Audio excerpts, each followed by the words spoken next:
এই নগর ভবন বিগত 2 সপ্তাহ যাবত আমাদেরই নিয়ন্ত্রণে ছিল, আমরাই নিয়ন্ত্রণ রেখেছি, আমরাই দখল করে রেখেছি। এই শপথ কার্যক্রম যদি তারা নাও করায়, আমি গিয়ে আমার চেয়ারে বসতে পারি, 2 মিনিটও লাগবে না। ঢাকা শহরের জনগণ বারে বারে আমাকে আহ্বান জানিয়েছে, কেন আমি শহীদ মিনারে গিয়ে ঢাকাবাসীকে সাথে নিয়ে শপথ করে দায়িত্ব পালন বা দায়িত্ব গ্রহণ আমি নিজেই কেন নিয়ে নিচ্ছি না। তখন আমরা বলেছি, যেহেতু আমরা একটা নিয়মতান্ত্রিক রাজনৈতিক দল, আমাদের দলের পক্ষ থেকেও আমাদের নেতা বিশেষ করে জনাব সালাউদ্দিন আহমেদ বারবার বিভিন্ন পর্যায়ে যোগাযোগ করেছে। আমাদের আইনজীবী নেতা যারা রয়েছেন, barrister Mahbubuddin Khokon, barrister Kaiser Kamal, barrister Kajal সহ সবাই বারবার নির্বাচন কমিশন এবং স্থানীয় সরকার মন্ত্রণালয়, আমাদের সাবেক সচিব জনাব বশির রহমান সাহেব রয়েছেন, ওনারা বারবার আমাদের পক্ষ থেকে যোগাযোগ করেছেন। কারণ আমরা নিয়মতান্ত্রিক রাষ্ট্র পরিচালনায় বিশ্বাসী। আমরা চাই না কোনো ধরনের একটা বাজে উদাহরণ সৃষ্টি হোক। কিন্তু এই সরকারকে এখন বাধ্য হয়ে বলতে হচ্ছে, আপনারা যদি অবিলম্বে শপথ গ্রহণের অনুষ্ঠানের ব্যবস্থা না করেন, তাহলে ঢাকা শহরের দক্ষিণের ভোটারদেরকে সাথে নিয়ে আমি নিজেই শপথ করে আমি আমার চেয়ার গ্রহণ করব। এবং নগর ভবন কিভাবে চলবে সেটা ঢাকাবাসী নির্ধারণ করবে। কোন বহিরাগত উপদেষ্টা বা বহিরাগত কোন প্রশাসক দিয়ে এই নগর ভবন পরিচালনা করতে দেওয়া হবে না, হবে না, হবে না। এটাই আমাদের শেষ কথা, এটাই আমাদের শেষ বার্তা। জনভোগান্তির কথা এবং জনগণের যাতায়াতের কথা মাথায় রেখে চিন্তা করে আমরা আমাদের বর্তমান যে নগর ভবন অবরোধ এবং ঘেরাও যে কর্মসূচি, সেটাকে কিছুটা শিথিল এবং কিছুটা বিরতি নেওয়ার সিদ্ধান্ত নিয়েছি।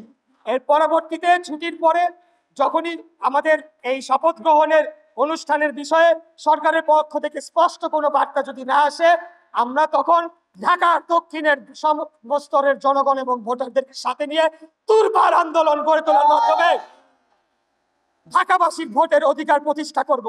এটা আজকে নৈতিক দায়িত্ব হয়ে দাঁড়িয়েছে। এটা আমার একার মেয়র হওয়ার বিষয় নয়, এটা আমার ক্ষমতায় যাওয়ার বিষয় নয়। আমি আবারও স্পষ্টভাবে বলতে চাই, আমি দুঃখ প্রকাশ করতে চাই যে যে জনদুর্ভোগী সৃষ্টি হয়েছে, সিটি কর্পোরেশনকে স্থবির করে ফেলার মাধ্যমে জনগণের সেবার যেটা বিঘ্ন হয়েছে, সেটা দায় পুরোপুরি বর্তমান অন্তর্বর্তীকালীন সরকার এবং এই বর্তমান স্থানীয় সরকার মন্ত্রণালয় তার দায়িত্বপ্রাপ্ত উপদেষ্টা এবং কর্মকর্তাদের উপর বর্তায়। তারা সরাসরি সংবিধান লঙ্ঘন করার মাধ্যমে এই আমার যে শপথ গ্রহণ অনুষ্ঠান সেটিকে না করতে দিয়ে সরাসরি সংবিধানকে লঙ্ঘন করেছে, আইনকে অবজ্ঞা করেছে, সর্বোচ্চ আদালতকে অবমাননা করছে। আমরা যদি আমাদের মূল যে লক্ষ্য ছিল যে বাংলাদেশে একটা সুষ্ঠু, সঠিক, অংশগ্রহণমূলক, গ্রহণযোগ্য, নিরপেক্ষ নির্বাচন, জাতীয় নির্বাচনের মাধ্যমে জনগণের সরকারকে রাষ্ট্র ক্ষমতায় নিয়ে যেতে হবে, সেটা যদি আমরা অর্জন করতে চাই, তাহলে এই যে নগর ভবন কেন্দ্রিক যে আন্দোলনটা তৈরি হয়েছে, এই আন্দোলনকে তার চূড়ান্ত লক্ষ্যে না নেওয়া পর্যন্ত আমরা মাঠ ছেড়ে যাব না। এবং আমরা স্পষ্ট ঘোষণা দিতে চাই, কোন বহিরাগত প্রশাসক, কোন বহিরাগত উপদেষ্টা কাউকে এই নগর ভবনে প্রবেশ করতে দেওয়া হবে না। এটা আমাদের সিদ্ধান্ত এবং সেটা বাস্তবায়ন করার জন্য আমি নগর ভবনের ঢাকা সিটি দক্ষিণ কর্পোরেশনের সর্বস্তরের কর্মকর্তা কর্মচারী বৃন্দ সহ এখানে উপস্থিত সকলেই যারা এক একজন দীর্ঘ 5 বার 6 বার নির্বাচিত কাউন্সিলর, ওয়ার্ড কমিশনাররা রয়েছে, সব ঢাকার ভোটাররা আমরা এখানে রয়েছি। আমরা সবাই ঢাকার জনগণ, ঢাকার ভোটার, ঢাকার স্থানীয়।